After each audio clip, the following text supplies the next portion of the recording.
All right, let's try this again. So vectors. The last thing we're going to talk about in BC will be vectors. Honestly, this should be a pretty straightforward lesson.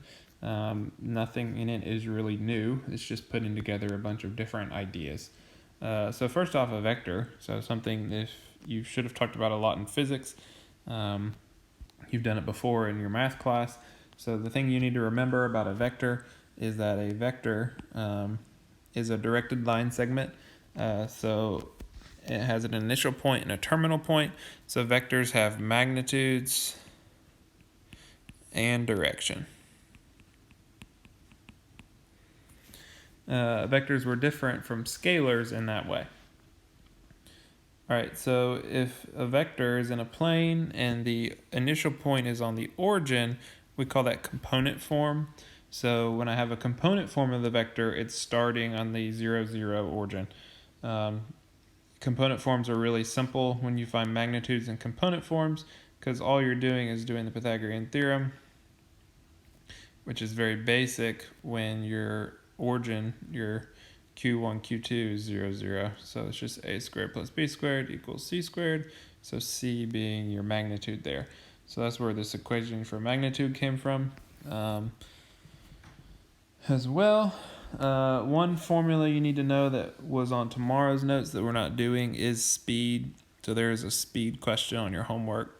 So the speed is just a formula of, it's just x prime of t squared plus y prime of t squared. So that's the equation for speed. So when you get to your homework tonight and asks about speed, there's your formula. All right, so vectors and parametrics. So what we've done is in last week we talked about parametric curves. So parametric being you have a function for x and a function for y separately, and they're both defined by some parameter, normally t. T in our case generally stands for time. It doesn't have to, but normally for us it will. So when we graph these things in Desnos, we've already been kind of doing this. So you just write your x function and your y function, and then you put little v's around them, and that's your vector value function. So you have a function for x and a function for y instead of just a point. What a vector is, remember though, every single point on your function, so your function is this purple line. Okay, so every little point along the way though is modeling a vector, and the vector is pulling from the origin all the way. All right, so the questions they ask you to do with these are very basic. So a lot of times they'll give you the position vector, and they might ask you to find the velocity vector. Well, the velocity is just the derivative of the position. They might ask you to find the acceleration. Well, that's just the second derivative.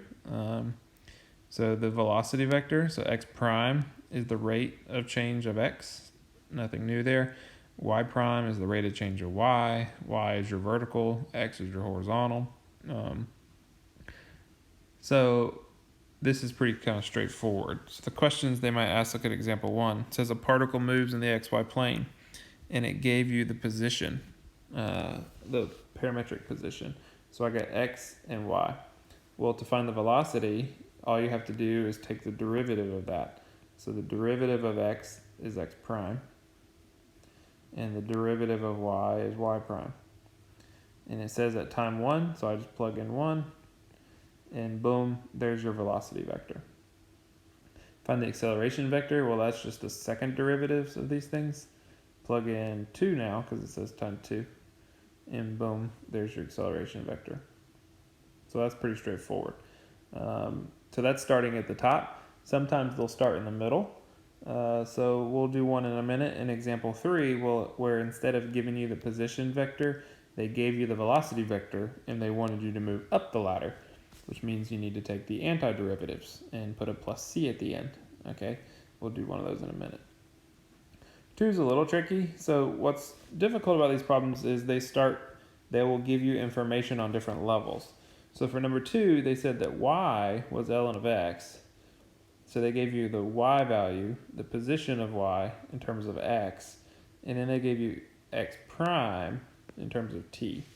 So like if you were looking at your hierarchy, what you have is y. You don't have a function for x, but you do have a function for x prime.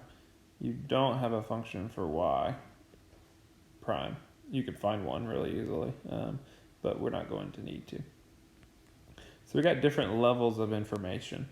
So it says at time 0, the particle is at the point 1, 0. So that's an x and a y, 1, 0. Find the position of the particle at time 1. So the first thing to think about is, what does my answer even look like? So it wants the position at time 1.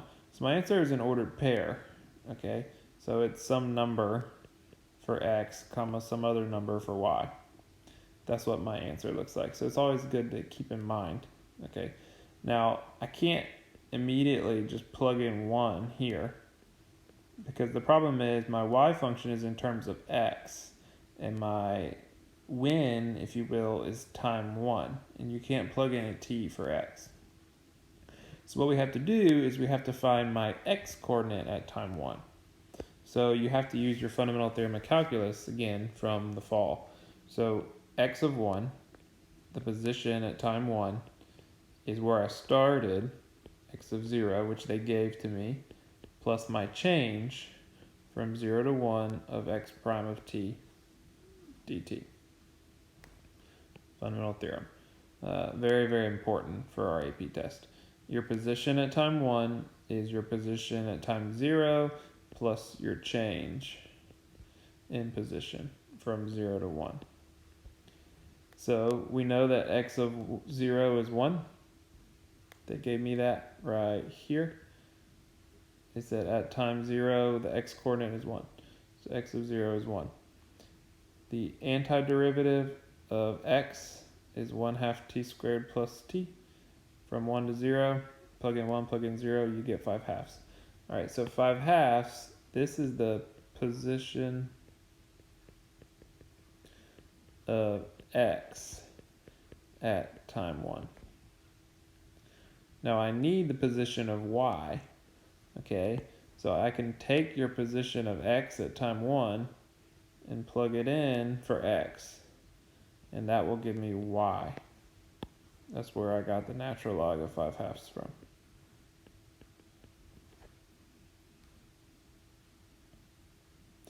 That's a difficult question because you're thinking on different levels. All right, example 3, more straightforward probably. So example 3, they gave you dx and they gave you dy.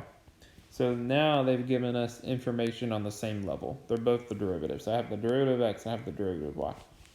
What it wants is the coordinates of p in terms of t. So I was thinking about my goal when I start a problem. My goal is I want x of t, y of t.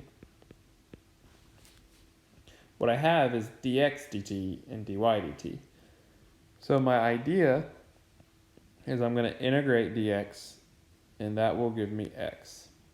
And I'm going to integrate dy, and that will give me y. The thing not to forget is you got to put plus c's. So that's why they've given you all this stuff. So these are your initials, and you're used to find c.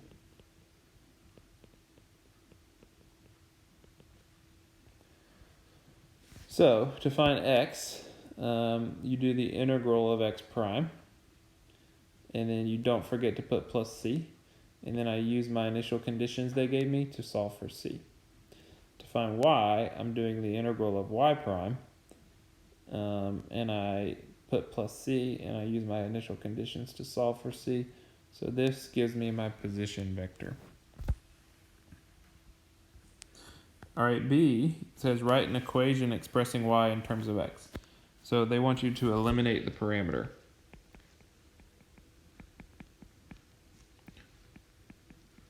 One of the things that makes people struggle on your AP test is they can't read a sentence and know what it means without like the exact sentence their teacher used. So when it says write an equation expressing y in terms of x, you need to understand that means eliminate the parameter. I need an equation for y without any t values. So that's what we did 2 weeks ago when we were still together. So I have y and I have x. So step one is you solve one of your functions for t, and then you plug in for t, and now you've eliminated the parameter. So it's substitution. So solve x function for t, substitute what t equals into the y function for x, and then you're done. Stop right here. A lot of you will mess this up because you'll try to distribute it. That's bad algebra. You would have to FOIL that. And they didn't ask you to FOIL that, so I would just halt. Oops. C, find the average rate of change, straight up slope from middle school. YB minus YA over XB minus XA. D's instantaneous rate of change of a parametric, that's dy dx.